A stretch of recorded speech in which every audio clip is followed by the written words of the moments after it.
la Turquie a officiellement déposé sa candidature pour rejoindre le groupe des BRICS, une alliance qui regroupe le Brésil, la Russie, l'Inde, la Chine et l'Afrique du Sud. Cette décision stratégique pourrait marquer un tournant dans la politique étrangère turque, illustrant la volonté d'Ankara de diversifier ses alliances internationales et de s'affirmer sur la scène mondiale au-delà de ses partenaires traditionnels occidentaux. Depuis des décennies, la Turquie entretient des relations complexes avec l'Union européenne et les États-Unis. Malgré ses efforts persistants pour rejoindre l'UE, les négociations sont au point mort et les relations avec ses alliés de l'OTAN se sont détériorées, notamment en raison des liens étroits qu'Ankara a maintenus avec Moscou après l'invasion de l'Ukraine en 2022. Face à cette situation, le président Recep Tayyip Erdoğan semble avoir décidé qu'il était temps pour la Turquie de chercher de nouvelles alliances. La demande d'adhésion aux BRICS en est une illustration. Selon des sources proches du dossier, cette initiative reflète une prise de conscience au sein du gouvernement turc. Le centre de gravité de la géopolitique mondiale se déplace vers les économies émergentes, loin des puissances occidentales traditionnelles.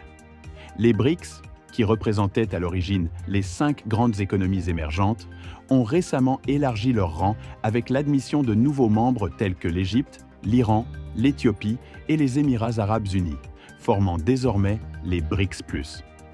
Cette expansion témoigne de l'influence croissante de ce groupe, qui se positionne comme un contrepoids aux institutions dominées par l'Occident, telles que le G7.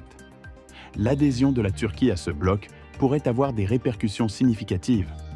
Non seulement elle deviendrait le premier pays membre de l'OTAN à rejoindre les BRICS, mais elle renforcerait également la position stratégique du groupe sur la scène mondiale.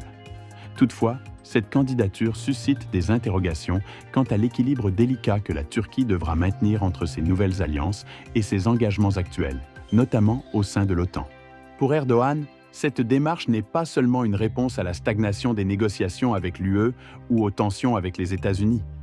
Elle s'inscrit dans une stratégie plus large visant à positionner la Turquie comme un acteur incontournable à la fois en Orient et en Occident.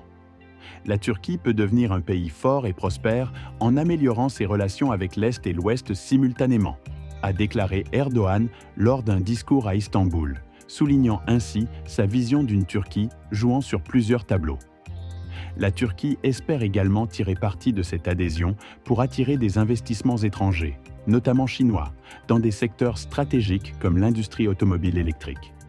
De plus, elle vise à se positionner comme un hub énergétique clé entre la Russie, l'Asie centrale et l'Europe, renforçant ainsi son rôle de pivot géopolitique dans la région.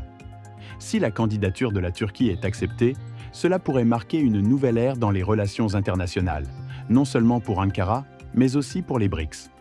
Toutefois, l'adhésion ne sera pas sans défi.